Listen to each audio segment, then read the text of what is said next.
YouTuber सादुर Rahman उर्फ डकी भाई की आज लाहौर हाई कोर्ट में दरखास्त जमानत पर समाअत थी, लेकिन एक बार फिर जमानत पर जो समाअत है वो तहीर का शिकार हो गई है। और वजह यह है कि लाहौर हाई कोर्ट के जस्टिस फारूक हैदर ने इस केस की समाअत करने से माजरत कर ली है।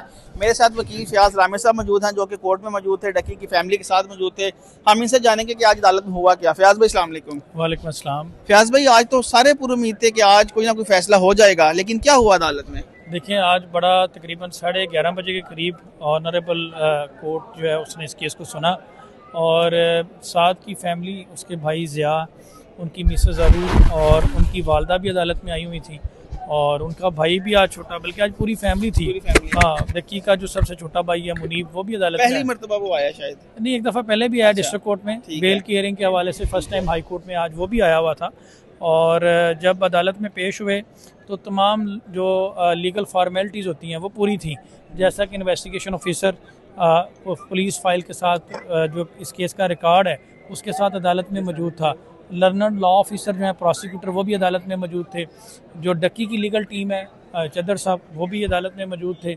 और जैसे ही इस केस पे आर्गूमेंट स्टार्ट होने लगे उससे पहले ही ऑनरेबल कोर्ट ने एक ऑर्डर लिखवाना शुरू कर दिया विदाउट हियरिंग एनी आर्गूमेंट। उन्होंने उसके ऊपर जो है वो ऑर्डर लिखवाना शुरू कर दिया और ऑर्डर में मौजूदा अदालत ने यही कहा कि कुछ ज़ाती वजूहात की बुनियाद पर ऑनरेबल कोर्ट इस केस को नहीं सुनना चाहती, लिहाजा ऑनरेबल चीफ जस्टिस को ये केस फॉरवर्ड किया जा रहा है कि वो किसी अदर बेंच के ऊपर किसी और जज साहब को ये केस मार्क कर दें।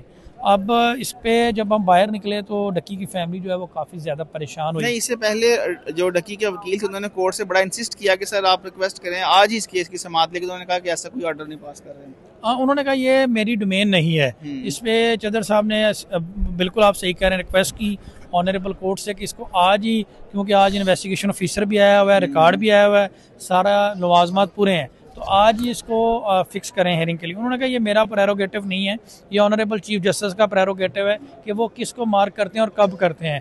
तो आप जब थोड़ी देर में फ़ाइल पेश की जाएगी ऑनरेबल चीफ जस्टिस साहिबा की अदालत में, आप उस वक्त वहाँ पेश होकर अपने आर्गूमेंट दे दीजिएगा या पेश हो जाइएगा, जो भी बात होगी। तो ये उसमें आज की प्रोसीडिंग है।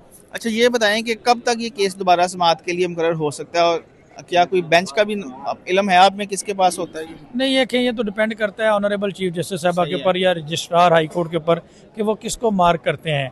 ज़्यादातर जो क्रिमिनल मैटर्स हैं वो इसमें जस्टिस शहराम सरवर साहब, अमजद रफ़ीक साहब, वो इस तरह के जस्टिस जो हैं वो इस तरह के केसेस को सुन रहे हैं। उनमें से किसी को भी मार्क हो सकता है, ये तो अब डिपेंड करता है ऑनरेबल चीफ जस्टिस के ऊपर। अच्छा, एक आखिरी सवाल, ये किसी भी जज का क्या इख्तियार होता है कि वो किस केस को सुनना नहीं चाहता तो वो जी बिल्कुल, वो माजर कर सकते हैं उसके ऊपर अगर कोई उसमें वो समझते हैं कोई किसी भी वजह से। जी चलें जी, आज लाहौर हाई कोर्ट में डक्की भाई की दरखास्त जमानत पर समाअत थी, लेकिन आज जमानत पर कार्रवाई नहीं हो पाई क्योंकि जज साहब ने केस सुनने से माजरत कर ली है। और अब ये जो मामला है वो chief justice Lahore high court के पास चला गया है।